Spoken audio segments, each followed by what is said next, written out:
karena sering saya menyampaikan begini, dakwah yang paling efektif ini adalah ketauladanan. Ya. Kalau ceramah-ceramah itu saya mungkin sering mengatakan ya mungkin hanya sekitar 15-20% maksimal. Kita bisa berceramah kepada sejutaan umat, 10.000-an orang. Tapi berapa sih dampaknya begitu? Tapi ketika kita menampakkan ketauladanan dalam kehidupan, ternyata itulah sesungguhnya dakwah yang paling efektif. Tidak ada yang lebih pahit dari berharapnya hati kepada Allah. Allahumma aftah lana hikmataka ya Allah.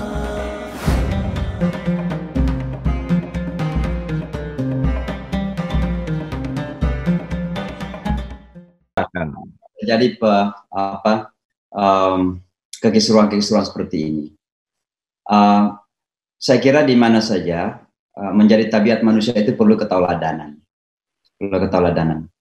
Di Amerika sekarang ini saya kira bangsa Amerika sedang memerlukan ketauladanan kepemimpinan.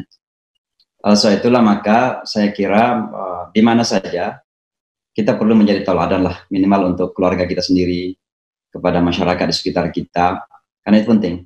Kemarin Donald Trump ketika terjadi kekisruhan di Minnesota mengatakan begini, kalau looting sudah mulai, shooting harus mulai. Looting, shooting. Artinya ini kan ungkapan yang tanpa dia pikirkan konsekuensinya.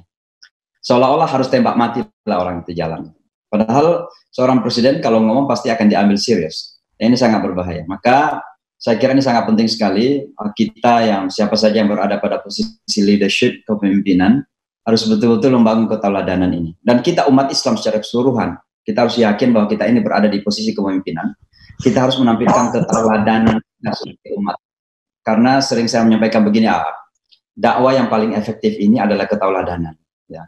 Kalau ceramah-ceramah itu saya mungkin sering mengatakan ya mungkin hanya sekitar 15-20% maksimal. Kita bisa berceramah kepada sejutaan umat, 10.000-an orang. Tapi berapa sih dampaknya begitu? Tapi ketika kita menampakkan ketauladanan dalam kehidupan, ternyata itulah sesungguhnya dakwah yang paling efektif. Dan ini pengalaman. Betapa banyak orang-orang Amerika yang kemudian tertarik kepada Islam ini, bukan karena ceramah-ceramah, tapi karena pertemanan, temannya baik, kata-katanya sopan, santun. Baru di sana dia kemudian tertarik belajar. Bukan karena belajar buku dulu. Orang-orang Amerika ini secara umum kan agama nggak penting. Ya, agama nggak penting, apalagi agama Islam tentunya. Mana mau langsung membeli buku atau Quran. Tapi karena mulai dari pertemanan dulu, kemudian dia tertarik, baru kemudian dia membaca. Maka maksudnya adalah kita sekarang ini memerlukan ketauladanan. Dan dunia kita memerlukan ketauladanan. Ini ngomong-ngomong tentang dakwah di Amerika. Jadi sudah berapa lama Ustadz di Amerika tuh? Baru 23 tahun lebih ya. Pantes jadi bule Ustadz. Hidungnya belum berubah. 23 tahun ya, cerita-cerita kenapa ujuk-ujuk ada di Amerika gini, gimana ceritanya ini? Ya, jadi memang saya setelah tamat pesantren kan kuliah di Pakistan, S1, S2, kemudian ke Saudi Arabia mengajar selama 2 tahun.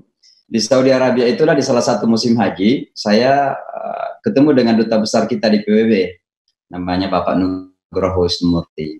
Nah, waktu itu masyarakat Indonesia baru membeli gedung yang akan dijadikan Masjid Al-Hikmah itu. Nah, beliau kebetulan penasehat. Ya. Al-Ikhlas, jadi Al-Ikhlas itu Al-Ikhlas. Bukan, Al-Hikmah, Al-Hikmah. Oh, Al-Hikmah. Yang di New York, yang di New York. Ya. Iya. Nah, jadi beliau kemudian tiba-tiba setelah saya ceramah menasik haji di konsulat di Jeddah, beliau mengatakan, "Dek, mau nggak kalau saya ajak ke kota New York?" Nah, singkat cerita saya iyakan. Alhamdulillah saya tiba di kota New York tahun 96 bulan Desember. Kemudian memimpinlah masjid itu sambil bekerja di perwakilan kita di Perserikatan Bangsa-Bangsa, karena masjid kita belum mampu membayar kita untuk kita perlu ongkos hidup kan. Nah, alhamdulillah terjadi 9/11. 9/11 terjadi ini kemudian merubah semuanya, membuka jalan bagi kami untuk melakukan lebih luas lagi. Saya menjadi imam di Islamic Center Kota New York, masjid yang terbesarnya kira-kira begitu selama sekitar 14 tahun sampai tahun 2014. Nah, alhamdulillah 2014 kemudian saya mendirikan Yayasan Nusantara Foundation ini dan bergerak di beragam bidang termasuk presentasi Islam di universitas. Dulu pernah hadir di seminar kita di PBB, kita mengadakan seminar Islam di PBB. Ya, kemudian beberapa seminar lain ya, itu Nusantara Foundation. Nah, sekarang ini Nusantara Foundation mengambil tantangan baru, insya Allah mendirikan pondok pesantren pertama di bumi Amerika. Nah, ini yang kami lakukan selama ini. Dan alhamdulillah perjalanannya lancar, banyak teman-teman kita yang bisa minimal, karena dakwah kita ini kan bukan mengislamkan. Kita tidak bisa mengislamkan siapa-siapa. Yang mengislamkan itu Allah Subhanahu wa taala. Ya, Kita ini hanya berkewajiban menyampaikan saja.